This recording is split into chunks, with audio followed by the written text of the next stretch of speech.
사도행전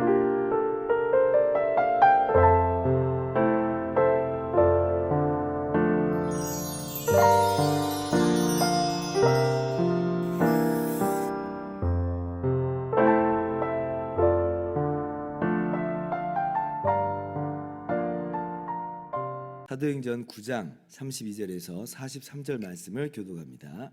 그때에 베드로가 사방으로 두루 다니다가 루다에 사는 성도들에게도 내려갔더니 거기서 에나니아라 하는 사람을 만나매 그는 중풍병으로 침상 위에 누운 지 8배라. 베드로가 이르되 에니야야 예수 그리스도께서 너를 낫게 하시니 일어나 내 자리를 정돈하라 한데 곧 일어나니 루다와 사론에 사는 사람들이 다 그를 보고 주께로 돌아오니라.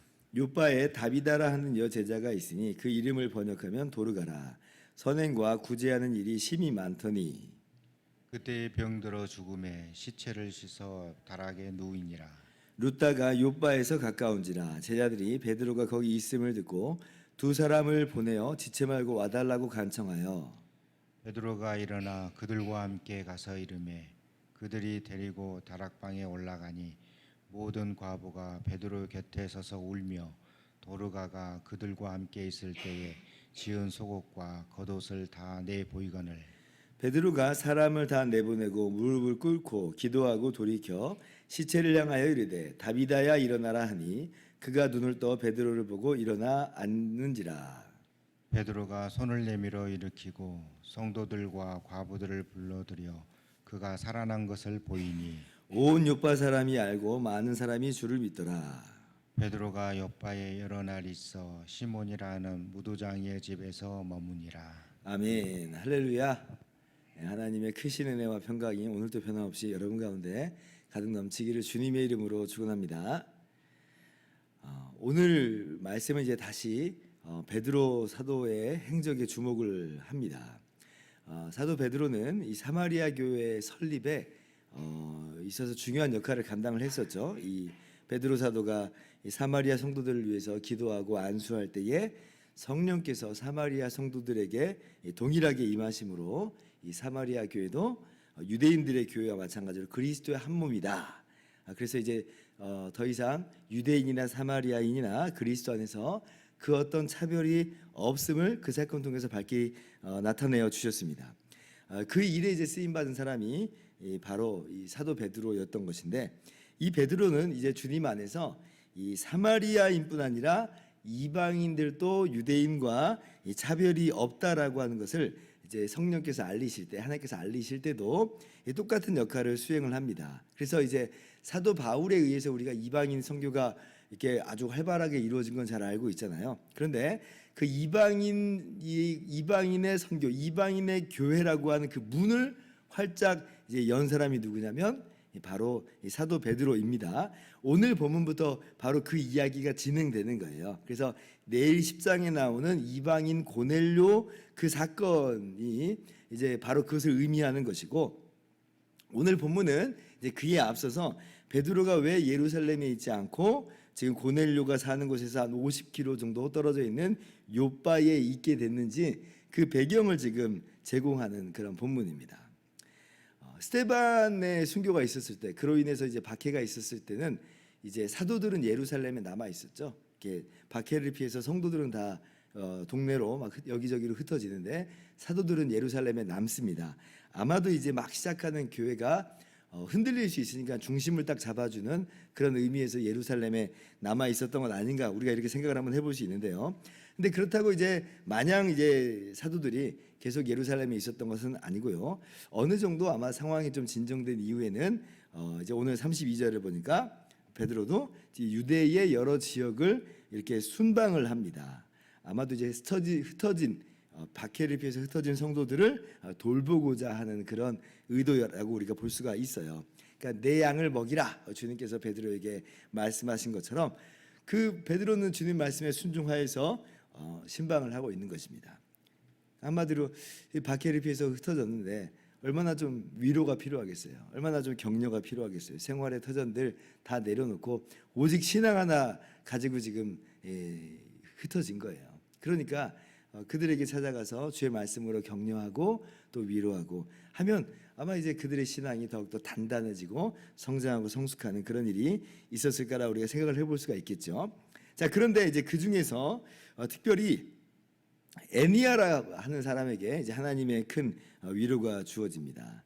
이제 루다에 이제 애니야라고 하는 성도가 있었는데 저는 애니야가 여성인 줄 알았는데 말씀을 준비하다 보니까 남자더라고요. 이게 남성 단수로 써 있어서 남자였구나.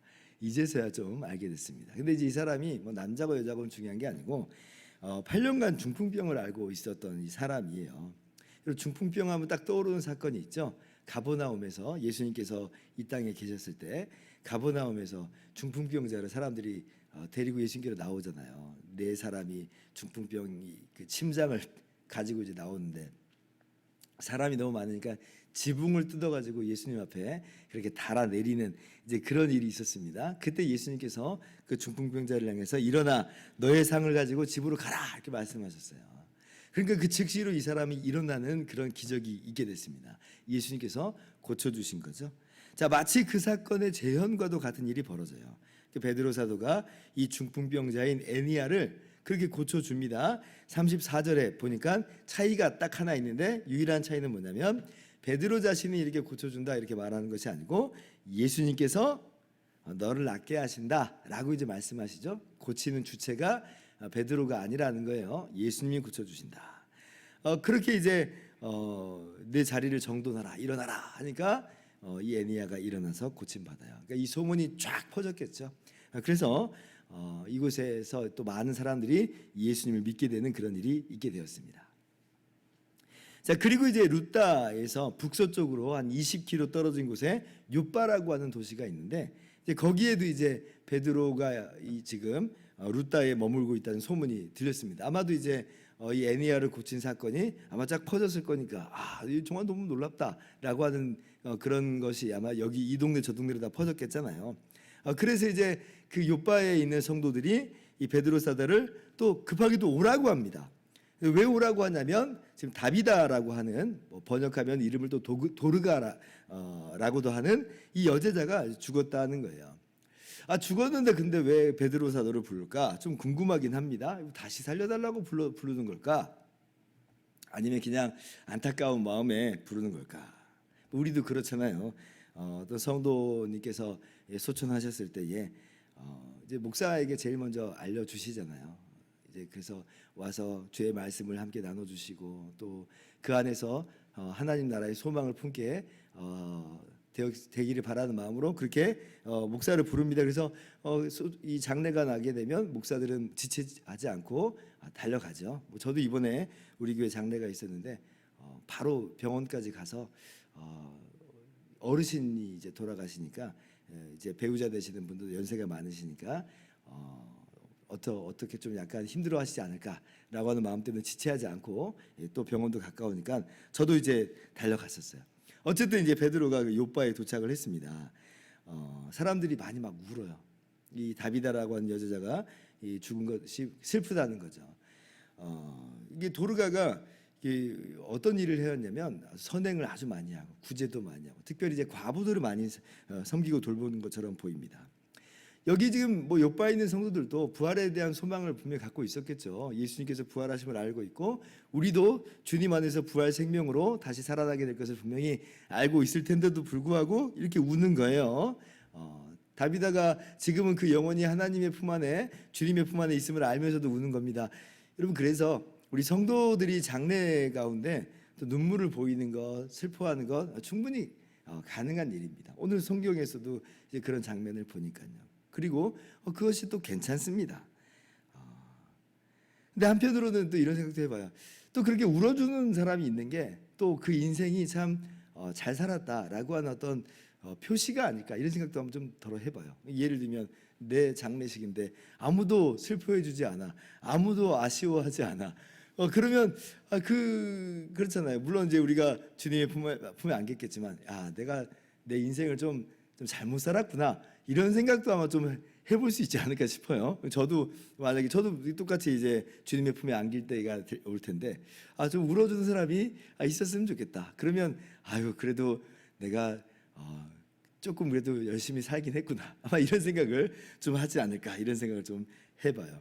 아무튼 이 다비다가 죽었을 때는 이 많은 사람들이 우웁니다. 그리고 이제 베드로를 그 이제 다비다가 있는 그 도르가가 있는 다락방으로 이제 인도하지요. 딱 보니까 시신이 놓여 있어요. 근데 이제 또 정말 여기서 놀라운 일이 일어납니다. 마치 이제 예수님께서 회당장 야이로의 딸을 다시 살리신 것처럼, 그 딸이 죽었잖아요. 근데 달리다굼 하면서 소녀야 일어나라 하니까 그 죽은 그 회당장 야이로의 딸이 일어났어요. 마찬가지로 오늘 이 베드로를 통해서 어떤 일이 벌어지냐면 다비다야 일어나라 라고 하니까 세상에 이 다비다가 죽은 다비다가 다시 살아나는 놀라운 일을 우리가 말씀 속에서 보게 됩니다. 역시 차이가 있다면 예수님이 그냥 일어나라 하신 것이고 베드로는 이제 기도하고 나서 이제 다비다야 일어나라 이렇게 이야기했죠. 그래서 이제 욥바에서도 큰 부흥의 역사가 이제 있게 된 것입니다.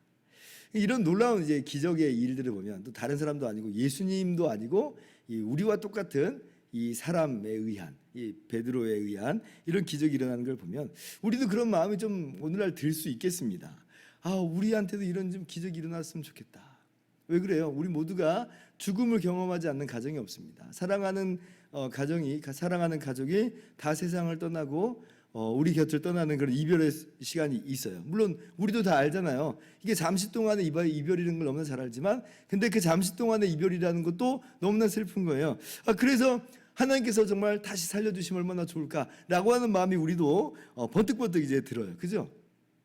근데 이제 하나님께서는 지금은 이제 그렇게 하시지 않습니다. 우리 주변에 돌아가신 분들이 다시 살아나는 일은 우리가 보지 못하고 있지요. 그러니까 하나님께서 지금은 이제 그렇게 하지 않으시는 이유는 아마도 이제 그런 것이겠죠. 이 당시에는 이제 복음이 이제 막 사람들에게 전파되는 시점이고 교회가 막 시작되는 시점 속에서 복음이 확실하게 증명되는 하나의 기적, 하나의 이적과 표적으로서 그렇게 하나님이 사용하시는 그런 내용이고, 그래서 필요했을 거라고 보시는 거겠죠. 근데 하나님 이제 지금은 이제 성경이 완성되고 교회가 이렇게 확장되어 있는 이 상황 속에서 지금은 우리에게는 그렇게 아니하신다라고 하는 것입니다. 그래서 너무 안타까워요. 우리한테도 이런 일이 있으면 좋겠는데, 근데 안타까울지언정 그러나 우리는 다시 한번 오늘 말씀 속에서 우리 가운데 다시 한번 이 부활의 산 소망을 확인하면서 나갈 수 있기를 바랍니다. 우리가 지금 도르가가 다시 살아나는 것 같은 지금 눈앞에서의 당장의 이 살아남의 경험을, 기적을 우리가 체험하지는 않지만 우리는요 이미 부활의 기적을 체험한 사람들이에요. 예수님께서 십자가에서 죽으시고 3일 만에 부활하심으로 말미암아 우리가 주님과 하나가 되어서 그 부활에 참여한 자가 되었습니다. 그리고 예수님이 다시 오실 때에 우리는 주님께서 그 부활하신 것처럼 우리의 이 썩을 몸도, 이미 썩어버린 성도들은 이 썩은 몸조차도 다 영광의 부활로 일어나게 될 것이에요. 오늘 이 다비다의 이 살아남은 바로 그러한 부활의 작은 맛보기다라고 우리가 할 수가 있는 거죠. 엊그제 우리 교회에 바로 장례식이 있었다 그랬잖아요. 그때 제가 그래서 우리의 부활의 소망에 대해서 정말 참 얘기를 많이 했습니다. 왜냐하면 그것만 우리의 진정한 소망이거든요. 이 땅에서는 우리가 아무리 100년, 120년을 산다고 해도 다 썩어져 버릴 것이고 다 덧없는 것에 불과하고 한 줌의 재로 끝나버리고 그냥 땅에 묻히면 끝나버리는 그런 허무한 인생에 불과해요. 그러나 우리를 그렇게 허무한 데 두시지 아니하고 우리를 그렇게 슬픔 가운데 두시지 아니하고 주 예수 그리스도의 부활로 말미암아 우리에게 부활 생명을 주시고 우리 몸도 그렇게 다시 일으켜 주실 것이니 이게 얼마나 복된 우리에게 주신 기쁨이요 복락인가. 그래서 오늘 말씀 보면서 우리는 왜 이런 일 안 해주시는 거예요? 라고 하기보다는 오히려 이 사건이 바로 그 부활의 맛보기와도 같다.